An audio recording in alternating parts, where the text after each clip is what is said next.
예, 반갑습니다.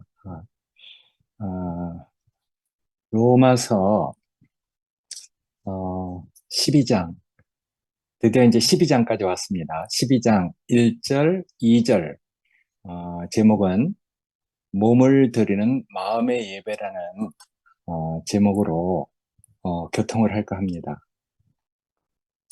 요 기절이 짧으니까 읽겠습니다.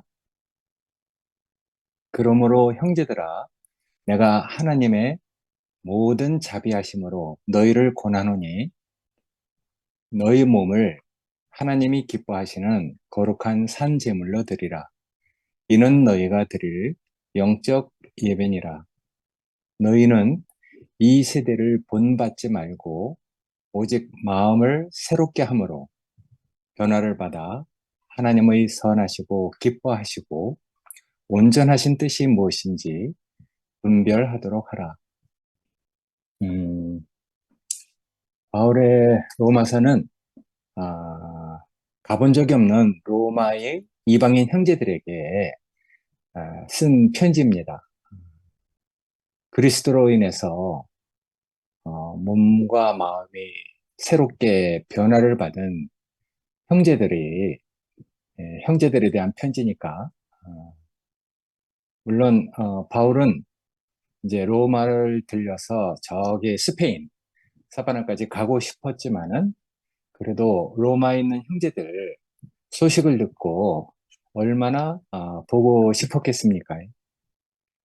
그래서 그들에 대한 자기의 보고 싶은 그 갈망 이것을 길게 편지로 썼습니다. 그래서 우리가 로마서를 이렇게 보면은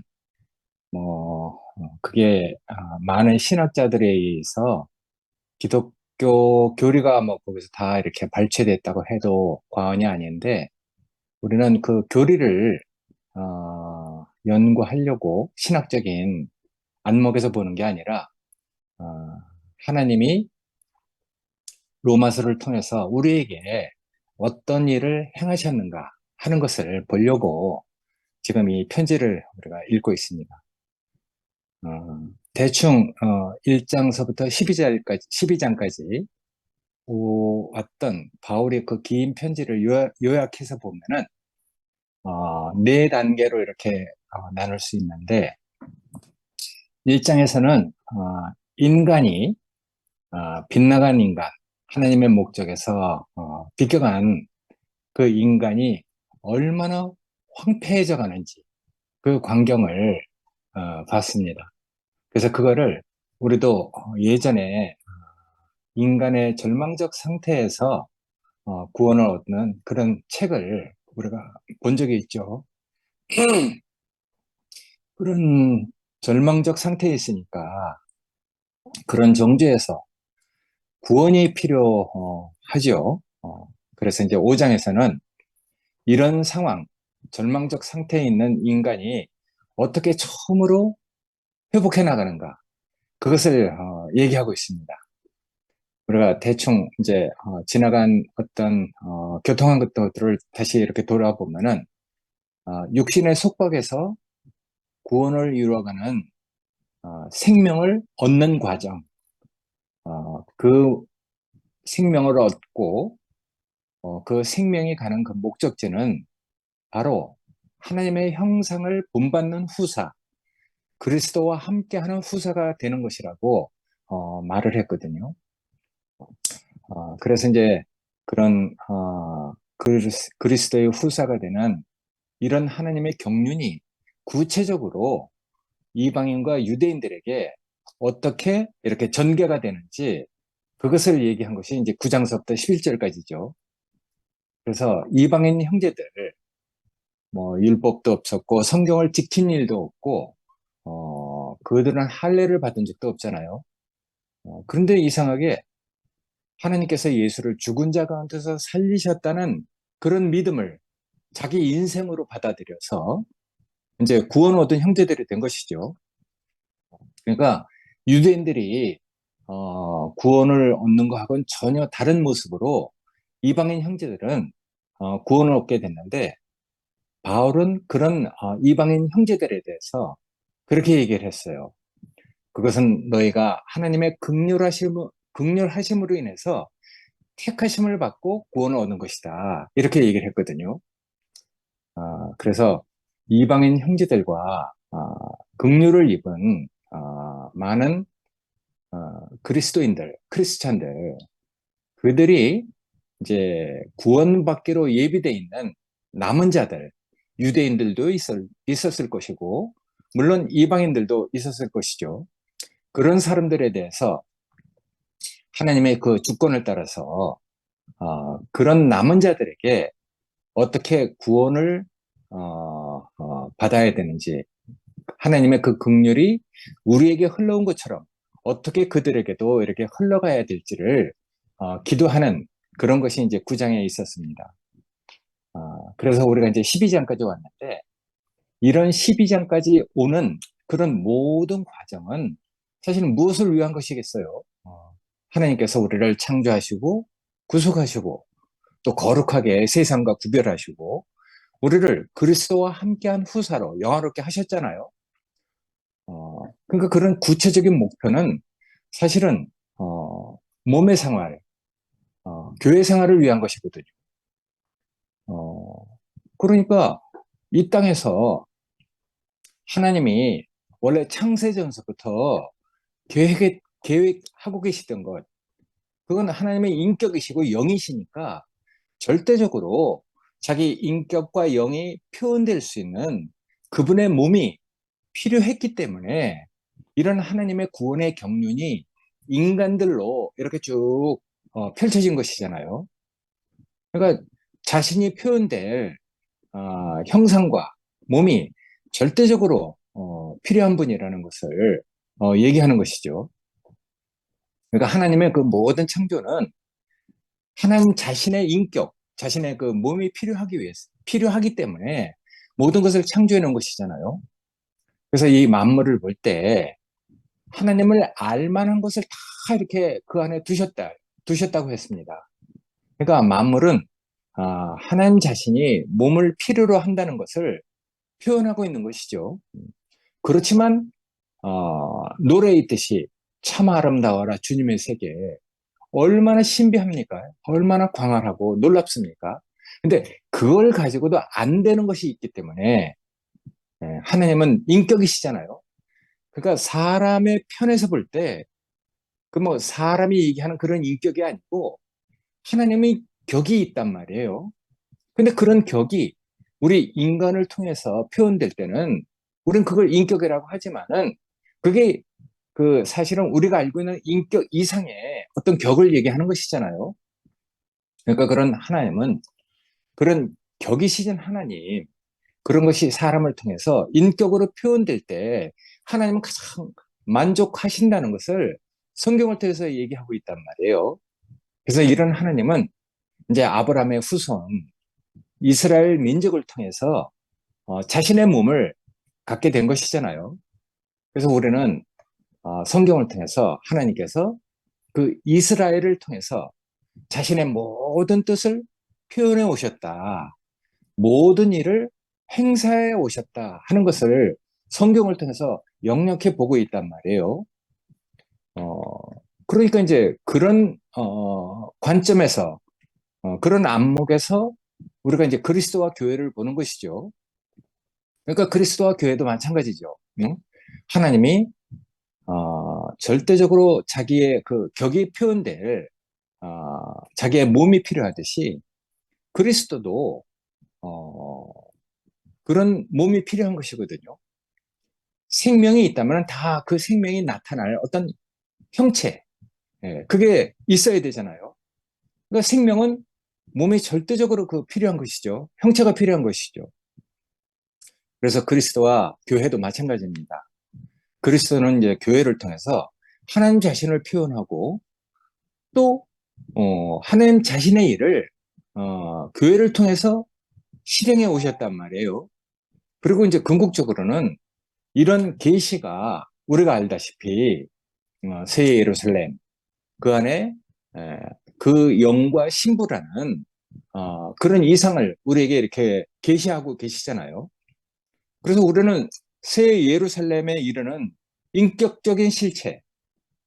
우리가 새 예루살렘을 우리가 이렇게 인식할 때 그것이 뭐 죽고 난 사후에 가는 세계다. 이렇게 인식하는 사람은 아무도 없잖아요. 그것이 다 아름답게 보석으로 연단받고 빚어지고 조성돼서 예루살렘 성벽에 그 성곽으로 짜여져 있는 형제들, 그리고 많은 믿는 이들을 이야기한다는 것을 우리가 다 알고 있단 말이에요. 그래서 가까이 보면은 각종 보석으로 그 성곽이 이렇게 돼 있지만은 멀리서 보면은, 어, 벽옥과 같은 자기 형체가 없는 이런 사람들로 예루살렘 성이 구성되어 있다는 것 우리가 다 알고 있잖아요. 그래서 뭐 12문이 있고 그 안에 정금길, 하나님의 본성을 의미하는 그런 정금길로 이렇게 다 연결되어 있기 때문에 사방으로 다 들어와서 만나더라도 그게 하나님의 본성이 분배된 것이기 때문에 그건 하나님의 그 보좌로 연결된다는 것을 우리가 다 알고 있단 말이에요. 그런 영이요 생명이신 말씀이 다 바로 우리 인간과 하나님의 관계를 말하고 있다는 것을 우리가 다 알고 있잖아요. 그래서 그런 성경에서 계시하는 그 모든 것이 하나님께서 어쨌든 당신 자신을 나타낼 형상, 그 몸인 그 교회를 절대적으로 필요로 하신다는 것을, 우리가 다 알고 있는 것이잖아요. 그러니까 하나님은 자기 몸을 위해서 자신의 의로, 의롭게 된 새로운 구성원들, 새로운 공동체, 그 인류를 탄생시켰단 말이에요. 그러니까 예수 이전에 하나님께서 얼마나 많은 일을 해오셨습니까? 택하셔도 보고, 불러서 고쳐서 써보기도 하고, 뭐, 뭐, 여러 가지 그 일을 다 하셔도 생명이 하나님 형상을 나타낼 생명이 아니니까 이 생명을 바꿔야 되겠구나 해서 그리스도가 오셔서, 어, 그 생명이 바꿔지는 그런 역사가 예수 그리스도로 인해서 시작된 것이잖아요. 그러니까 은혜를 줘봐도 안 되고, 불러다가 고쳐 써봐도 안 되고, 뭐, 여러 가지를 다 해봐도 안 되니까, 하나님께서는 이 생명을 바꿔야 되겠구나. 그래서 그 바꿔진 생명으로 하나님의 몸된 그런 형상을 만들어 가야 되겠구나 하는 것이 성경이 우리를 통해서 보여주는 계시니까. 그래서 이제 우리가 이제 그런 것들을 볼 때, 정말 하나님의 의로, 새로운 몸이 된 새로운 구성체, 어, 구성원들, 그 안에서 다 영화롭게 된 사람, 하나님의 후사고 또 그리스도와 함께한 후사, 아들의 형상을 본받게 하기 위해서 미리 정하신 사람들을 새 인류로 부르시고 그리스도의 몸으로 자라게 하신다는 것을 로마서가 이렇게 쭉 얘기를 해오고 있었으니까. 그래서 우리가 이제 이런 로마서를 볼 때, 그런 것들을 또 이렇게 알 수도 있잖아요. 우리가 이제 개인이 구원을 얻고 영생을 누리고 주님 안에 있는 것은 정말 온전해져야죠. 거기에도 뭐 이렇게 섞인 것이 있거나 뭐 그 미완 점, 그래서는 안 되잖아요. 그건 온전해져야죠. 그러나 그것이 이제 더 진전되지 못하고 그 자리에 머물러 있다면은 그건 오히려 반쪽 구원이 될 수도 있어요. 어, 그것이 이제 다른 지체들과 한 몸을 이루고 또 연합해서 그리스도의 몸으로 자라나야지 비로소 이제 거기서 완성이 되고 건강한 주님의 형상으로 딱 지어져 가는 것이거든요. 그러니까 우리가 성숙해지고 강건해져야 되는 것은 개인 안에서도 온전해져야 되겠지만은 사실은 그거는 더 크게는, 더 온전하게는 몸을 위한 것이죠. 그러니까 이 몸을 이루는 그 안에 있는 축복은 개인이 누리는 그 축복과 급이 다르잖아요. 개인이 누리는 것이라 봤자 뭐 얼마나 되겠습니까? 그러나 이제 그 단체적으로 이렇게 누리는 그 축복, 야, 몸으로서 하나님의 그 축복을 누리는 건 개인이 누리는 건 차원이 다르거든요. 그래서 물론 개인도 승리자가 될 수 있고 온전해질 수도 있고 하나님의 형상으로 그렇게 딱 빚어지는 것은 그것도 완전해야 되지만은 이게 이제 단체적으로 정말 전신갑주를 입은 승리자가 되고 온전한 하나님 아들의 형상으로 건축되는 것, 그리고 또 만물을 충만케 하는 자의 그 충만이 되는 것. 혼자서 어떻게 만물을 충만케 하는 자의 충만이 되겠어요? 그건 교회를 통해서 완성되는 것이거든요. 그러니까 우리가 이런 교회를 볼 때 정말 놀랍잖아요. 그래서 교회 안에는 이런 모든 것들이 다 펼쳐져 있단 말이에요. 깊게는 좀 영적인 것이지만은 유혹에 우리가 이끌려가지 않는, 낚이지 않는 영과 혼과 육의 그 균형, 그리고 또 하늘로부터 내려오는 새 예루살렘, 그리고 신랑과 신부 등 이루 정말 말할 수 없는 그 축복이 그 안에 다 있으니까, 그 안에서 우리가 하나하나를 누릴 때마다, 그걸 맛볼 때마다 얼마나 놀라운 하나님의 비밀이 열려져 갑니까? 그러니까 이거는 개인 안에서 공급받을 수 있는 것은 차원이 다른 것이잖아요. 그렇지만 그건 열려져 있지만 아무나 들어갈 수 없는 그런 진주문의 비밀이죠. 예루살렘 성이 그런 것이니까 진주문처럼 열려져 있지만 승리하는 자만 들어갈 수 있단 말이에요. 그러니까 감춰진 비밀이라고 우리가 늘 예전에도 그렇게 얘기해 왔잖아요. 그러니까 이렇게 새로 구성된 공동체, 새 인류는 뭐 인간의 그 고통이나 불안, 영원히 살고 싶은 종교적 필요 때문에 모인 것이 아니잖아요. 하나님의 영원한 목적 안에서 사실은 하나님의 그 필요 때문에 긍휼로 선택받아서 구성된 것이니까. 그러니까 바울은 이런 것들을 뭐 로마서뿐만 아니라 바울이 쓴 그런 많은 서신들을 통해서 얘기하고 있는데, 앞으로 뭐 형제들을 통해서 또 우리가 교통을 통해서 그런 것들을 누리고 맛보아 이렇게 갈 것이지만은, 어쨌든 바울은 그런 정말 놀라운 그 바탕 위에서 이 형제들이 어떻게 한 몸을 이루고 살아가야 할지, 그래서 이제 구체적으로 얘기를 하고 있는 것이거든요. 11장까지 아무리 하나님의 경륜이 이렇게 딱 이렇게 얘기됐으면 뭐 합니까? 그것이 실제로 같이 사는 형제들에게서 나타나야지, 증명이 돼야지. 그리고 또 그것이 그리스도와 함께한 하나님의 형상으로 딱 건축이 돼야지 그게 완전해지는 거 아니겠습니까? 그러려면 이제 우리가 여기서 또 어떤 과정을 또 거쳐야 되는 것이잖아요. 그래서 우리는 예수를 주님이라고 믿는 공통된 믿음의 어떤 기반을 가지고 우리에게 허락된 환경과 사람들의 그 관계 안에서 우리에게 현실적으로 주어진 이런 것들을, 환경과 사람들을 어떻게 받아들이고 살아가야 할지를 말하고 있어요. 여기 12장 1절에 그렇게 얘기하잖아요. 그러므로 내 사랑하는 형제들이여, 하나님의 자비하심으로 여러분들에게 이렇게 권합니다. 여러분의 몸을 하나님이 기뻐하시는 거룩한 산제물로 드리십시오. 이렇게 얘기를 하고 있어요. 그러니까 12장 시작하는 그러므로라는 말은 1장서부터 여태까지 말해온 그 모든 내용을 얘기하고 있는 것이죠. 처음 시작할 때부터 여태까지 쭉 말을 해온 토대. 그러니까 그들을 불쌍히 여기시고 이끌어 주신 하나님의 그 자비와 축복, 그걸 변화를 받은 사람으로, 이 세대와 분별된 사람으로 그런 하나님의 축복을 누리고 있으면은 어, 그런 하나님의 자비하심이 그들에게 있으면은 그들에게 이렇게 이렇게 해줘야 되지 않겠습니까? 하고 이제 하는 간청이거든요.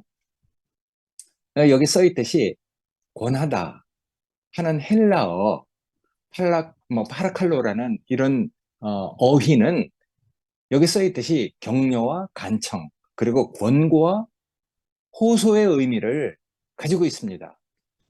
근데 사도 바울은 사도의 권위로 이렇게 뭐 명령하기보다는 형제의 한 사람으로서 알려주고 간청하고 호소하는 태도를 취하고 있거든요. 사실은 뭐 이런 간청, 호소가 없으면은 그 형제들은 어쩌면은 움직이지 않을 이럴 뭐 사람일 수도 있죠. 그러니까 가만 놔두면은 아무것도 안 할 사람들에게 제발 이렇게 좀 해주십시오 하고 하는 그런 호소와 부탁하는 그 토대는 형제들에게 이미 베풀어진 하나님의 그 자비하심이 있기 때문에 그 자비하심에 호소를 하는 것이거든요. 하나님의 그 기뻐하시는 산제물로 드려지기를 간청하는데, 뭐 구약의 그 제사처럼 우리가 뭐 그 도살되는 게 아니라 여전히 우리는 살아있지만은 살아있는 상태로 하나님께 사실은 뭐 형제들에게 드려주는 것이죠. 그래서 이런 형제들에게 그 드려지길 원하는 그런 요구, 그 요구가 있잖아요. 어떤 요구 앞에 우리를 드려야 되는가? 이건 현실적인 문제니까 우리가 하나님께서 우리에게 허락해 주신 사람들이 있습니다. 우리의 생각 같으면은 아이고 뭐 속에서 아우 쟤는 여기 왜 왔나? 뭐 별 생각 다 할 수도 있잖아요. 초창기에 많이 그랬으니까. 그러나 나중에 이렇게 생활하고 보면은 아이고 하나님이 우리 옆에 있게 한 형제는 우리가 부른 것이 아니다. 하나님이 보내신 형제들이다. 근데 그 형제들 피해갈 수 없는 사람들이잖아요. 부딪히지 않으면 안 될 사람들이 우리 옆에 늘 있단 말이에요. 그러니까 세상하고는 다르죠. 피해갈 수도 있고 부딪히지 않아서 어? 뭐 불편하니까 괴로우니까 어떤 뭐 또 뭐 힘드니까 대부분 세상에서는 뭐 다 피해갑니다. 그러나 하나님의 그 계획 안에서 우리가 피해갈 수 없는 사람들이 우리 옆에 늘 있잖아요. 현실적으로 또 물질적으로 우리에게 가해오는 온갖 많은 압력들, 유혹들, 그리고 또 사람들이 살면서 의견이 다 다르잖아요. 사고가 다 다르고. 그리고 또 많은 요구들을 할 수도 있어요. 그러니까 압력, 유혹, 뭐 의견과 사고, 뭐 얼마나 많이 그 이제 바라고 원하고 기대하고 그럽니까? 그럴 때 나하고 다른 사람들하고 이렇게 같이 더불어 살 때 나한테 느껴지는 것이 있단 말이에요. 근데 나한테 느껴지는 그런 그런 것을 접는 것을 얘기하는 것이거든요. 어쩌면은 그런 요구 앞에 우리 속으로는 내 양심 속으로도 아니 뭐 난 잘못이 없는데 난 그렇게 하고 싶지 않은데 하는 생각을 가지고 있을 수도 있단 말이에요. 실제로 떤 상황 가운데서 어, 우리는 사실은 내가 하고 싶지 않은 어떤 상황을 맞닥뜨릴 때가 많아요. 그런데 이상하게 그것을 나는 뭐 정당한 이유로 또 내 자신의 어떠함 때문에 자존심이나 뭐 여러 가지 또 내 어떤 삶의 여러 가지 기준이나 뭐 많잖아요. 그런 것 때문에 어떤 일을 피하고 싶은 일이 많단 말이에요. 근데 이상하게 어떤 일이 있을 때 그걸 피해버리면 나는 그렇지 않고 난 그렇게 하고 싶지 않은데 이상하게 나를 들이지 않으면 나가 꺾여져서 하나님에게 내가 순종하고 뭔가 그 어떤 뜻을 따르지 않으면은 내 속 사람이, 내 속이 아주 불편할 때가 있어요. 나는 하고 싶지 않은데, 안 하면은 하나님 앞에서 꺼려지는, 왠지 내 속 사람이 불편한, 그것 때문에 할 수 없이, 그때 우리가 얼마나 불안합니까? 우리 속 사람이 안 하자니 하나님 앞에서 꺼려지고, 하자니 내가 정말, 힘들고, 그런 상황이 많잖아요. 나는 하고 싶지 않은데, 내 속 사람, 내 속이 정말 하나님 앞에서 불편한 것, 그런 거 우리가 많이 겪었잖아요. 그런데 우리가 그때 얼마나 불안합니까? 세상에서 불안을 겪는 거하고 달라요. 하나님 앞에서 내가 불편한 것을 겪는 것은 그런 거하고 차원이 다르단 말이에요. 그럴 때 나는 안 하고 싶지만 할 수 없이 내가 뭔가 하여튼 나한테 임한 그 성령 앞에 내 자신을 내놓고 우리를 꺾고 우리를 접고 그냥 그 뜻에 우리의 그 속 사람이 하나님의 뜻에 순종하고 따르는 이런 경험 여기 있는 사람은 다 해봤을 줄 믿어요. 그러니까 그럴 때 우리에게 다시 평안이 찾아오잖아요. 우리의 속사람이 하나님 옆에서 순종하고 내 뜻대로 말고 정말 당신 뜻대로 우리가 순종하고 따를 때 이상하게 내가 잊어버렸던 그 평안이 그 다시 찾아온단 말이에요.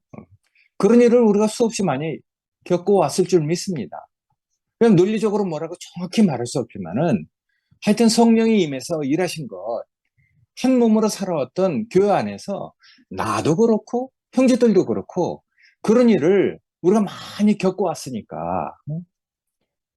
그런 것이 이제 교회가 되는 것이거든요. 그래서 여기 요한의 그 언어를 빌리자면은 그런 일이 있을 때 신령과 진정으로 우리 자신을 드리면은 정말로 바울이 그 8장 거기서 그렇게 얘기했잖아요. 너희가 육신대로 살면 반드시 죽을 것이로되 영으로서 몸의 행실을 죽이면 살 것이다. 무릇 하나님의 영으로 인도함을 받은 그들은 곧 하나님 아들이다. 그러니까 우리가 이런 것들을 경험하면서 아이고 그냥 나를 포기하는데 그냥 하나님이 하시는 일대로 그냥 나를 접고 내 속사람이 나한테 그 성령에 임한 성령으로 임한 그 뜻을 따라서 그냥 그렇게 순종하고 사는데 이상하게 누구도 뺏어갈 수 없는 평안을 우리가 다시 맛보고 다시 찾아간단 말이에요. 그런 것들을 우리가 많이 경험해 왔으니까. 근데 뭐 간단히 말하면은 아니 성령이 임하실 때 죽는데 이상하게 다른 것으로 살게 되잖아요. 어. 그러니까 이거는 뭐 주얼이 간증으로 이렇게 들어봐도 그 짧은 순간에 일어난 일인데 그 짧은 순간에 일어난 일을 1시간 반이나 얘기하잖아요. 그러니까 이건 뭐라고 이렇게 얘기해도 시원하게 표현이 안 되는. 그렇지만 그것이 우리한테 정말 그 간단히 얘기하면은 요한의 언어를 빌려자면은 신령과 진정으로 내가 산재물이 돼서 드려지는 것이죠. 그러니까 우리가 그럴 때 아이고 난 안 하고 싶지만은 그냥 내 속에 있는 내 속 사람이 불편하니까 나를 포기하고 또 나를 이렇게 드리게 되잖아요. 어떤 것을 그냥 받아들인단 말이에요. 근데 이상하게 그게 죽고 다시 사는 것이잖아요. 뭔가 나를 포기하는데 나를 드리는데 다른 것으로 살게 하신 그런 경험을 우리가 많이 했으니까 죽는데 다른 것으로 사는 것 그게 저 비밀이죠. 그러니까 성령이 임해서 우리에게 행하신 일들 우리가 몸으로 이렇게 그게 살아났던 그런 일들을 우리가 많이 경험하잖아요. 그러니까 우리가 그런 희생제물처럼 우리가 하나님에게 드려지면은 산제물로 우리가 드려지면은 그게 하나님이 기뻐하시는 제물이라고 성경은 얘기하고 있잖아요. 근데 성경이 얘기해서 우리가 그렇게 알아지는 게 아니라 실제로 우리가 그렇게 살아왔으니까 이게 너희가 드릴 영적 예배니라. 아, 그러니까 드물게 바울은 그렇게 얘기했단 말이에요. 이렇게 너희가 한번 드려보면은 너희가 들으면은 이게 하나님이 기뻐하시는 제물이다. 이 기뻐한다는 그 단어를 반복적으로 2번이나 얘기하잖아요. 어, 바울은 이런 반복적으로 얘기하는 것을 잘 얘기하지 않지만은 바로 다음 절에서 기뻐한다 하는 단어를 또 쓴단 말이에요. 그래서 우리가 성령에 의해서 행해지는 일들은 하나님께 실제로 기쁨이 된다는 것을 얘기를 하고 있어요. 그래서 우리는 뭐 성경이 그렇게 써 있어서 우리가 그렇게 되는 게 아니라 우리가 그런 경험 안에서 우리는 하고 싶지 않지만은 우리 속 사람이 불편하니까 하나님에게 자꾸만 거리낌이 되니까 할 수 없이 뭔가는 모르지만 우리 자신을 포기하고 뭔가 우리 자신을 하나님께 맡겨버리는 그런 일을 통해서 죽고 다시 사는 것을 우리가 많이 경험하잖아요. 그럴 때 내 안에서뿐만 아니라 형제들 안에서 새로운 것을 보는 것이죠. 변화를 보고 하나님 아들의 형상으로 지어져 간다는 것을 우리가 내 자신을 통해서도 느낄 수 있고 형제들을 통해서 볼 수 있다는 것. 우리가 여태까지 그렇게 교회 생활을 해왔잖아요. 앞으로도 그런 교회 생활이 하나님의 형상으로, 하나님의 아들로 그렇게 건축되어 갈 것이라는 것을 나는 그거 믿고 있거든요. 그러니까 그런 것이 아니면 하나님의 기쁨이 되지 못하니까. 그러니까 우리가 어떨 때 가장 기쁩니까? 형제들이 그렇게 들어질 때, 또 우리 자신이 그렇게 들어질 때, 교회가 다 함께 기뻐하잖아요. 그래서 그게 하나님의 실제적인 기쁨이 되는 것이죠. 그러니까 너희는 이 세대를 본받지 말고 하나님의 기뻐하시고 하나님이 우리에게 세상과 분별하시고 어, 우리가 기쁘시게 하나님께 드릴 것이 무엇인지 그걸 구별하라고 한 것이거든요. 하나님의 선하시고 기뻐하시고 온전한 뜻이 무엇인지 분별해서 교회 생활을 위해서 너희 몸을 산제사로 드리라는 말을 하고 있단 말이에요. 그러니까 우리는 이런 것들을 다 경험했기 때문에 우리 안에서 마음이 변화되지 않은 사람이 없잖아요. 하나님의 선하시고 기뻐하시는 뜻이 무엇인지 모르는 사람이 없단 말이에요. 그래서 세상과 우리가 어떻게 구별돼서 살고 있는지 우리는 몸의 생활을 해가면서 그런 것들을 구체적으로 경험해가고 있으니까 이 교회 생활, 몸의 생활이 없으면은 이런 것들을 경험할 수 있는 데가 없거든요. 그래서 우리가 이런 교회 생활을 하면서 이 세대를 본받지 않는 것을 알아가는 것이죠. 여기 써 있듯이 세상 풍조, 종교적 배경, 여기 뭐 프린트에 여러 가지를 써놨지만은 하여튼 그런 것들이 다 교회 생활을 방해하고 있단 말이에요. 물질과 문명에 휩싸인 요새는 뭐, 다 개인주의로 이렇게 흘러가고 있는 그런 세대들, 권력이나 이념이나 어떤 쾌락을 쫓아가는 것들. 그리고 또 종교적 배경에서는 율법, 교리, 뭐 우상숭배, 기복신앙, 요가, 독, 신령과 신비 이런 것들이 뭐 나쁘다는 건 아니죠. 잘못됐다는 것도 아니고. 근데 그런 것들이 교회 생활을 하는데 사실은 그런 것들이 많은 방해를 해왔다는 것을 우리가 알 수 있잖아요. 세상 풍조들, 그리고 또 종교적 배경에 있는 그 많은 것들. 어, 간단히 예를 들어서 종교적 그 무아지경에 빠진 기도의 신비, 신령한 어떤 은사들, 이런 것들은 사실은 그런 것들은 너무 좋기 때문에 그런 사람들은 교회에 와서 이렇게 잠시 뭔가 기웃거리다가 다시 가잖아요. 자기네가 가지고 있는 어떤 은사, 그런 체험이 너무나 좋기 때문에 우리 교회가 너무너무 시시하게 보이는 것이죠. 그런 사람들은 여기 왔다가 영특하게도 다 가버린단 말이에요. 그러니까 종교적으로 뭐 하여튼 그 많은 것들 체험을 하는 이런 것들 뭐 어떤 사람을 보면은 뭐 페이스북에 같이 연동돼 있는 어떤 형제의 글을 읽으면은 그 사람들이 깨달은 게 참 놀랐거든요. 뭐 하여튼 순수한 뭐 메타인지랄지 어렸을 때 그 순수한 대로 이렇게 돌아가서 사물을 본다. 거기는 다 뭐 해탈하고 득도한 어떤 것들을 쭉 얘기하고 있는데 근데 실제로 만나서 어떤 일을 해결하는 걸 보면은 영 정말 수준 미달이 그렇게 깨달은 거하고 실제로 세상을 살아가는 이런 갭이 너무나 커서 그때는 우리에게 혼란을 주거든요. 아이, 저 사람이 해탈하고 많은 것을 깨달았다고 하는 그런 것은 다 어디로 가고 실제로 사람과의 관계 안에서 일을 해결해가는 것은 너무 형편없는 것을 보잖아요. 그러니까 그런 것들이 다 관념이죠, 관념. 그러니까 우리가 그런 것들이 교회 생활을 다 방해하고 있는 것이잖아요. 그러니까 우리가 이런 교회 생활, 하나님이 기뻐하시고 선하시고 온전하신 뜻이 무엇인지 분별하도록 우리가 이렇게 교회 생활 한다는 게 정말 복인 것 같아요.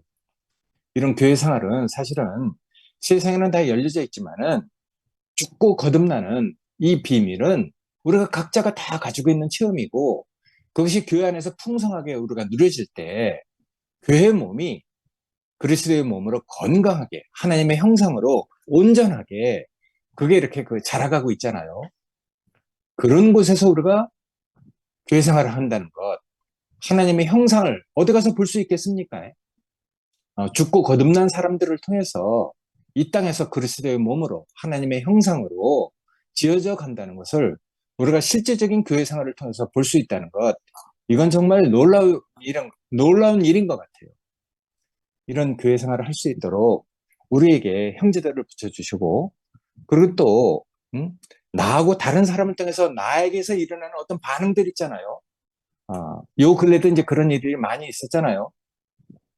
여러 사람이 뭐 욕을 먹었다고 해서 뭐 이렇게 막 이렇게 얘기를 하고 그러는데, 근데 그런 것들이 다 필요 없는 것이 아니라 어떤 일이 있을 때 그 안에서 일어나는 내 안에 그 자아의 그 반응, 이런 것들이 산재물로 들여지지 않으면은 우리가 절대로 그리스도의 형상으로 하나님이 기뻐하시는 그리스도의 몸으로 건축될 수 없기 때문에 결국은 이런 것들이 하나도 버릴 것 없는 교회 생활이 되는 것입니다. 그래서 나는 이런 교회 생활을 우리가 실제적으로 몸을 부딪히면서 해간다는 것이 정말 감사가 되거든요. 피할 수 없는 이런 사람들, 피할 수 있을 때는 그런 것이 드러나서 처리가 안 됩니다.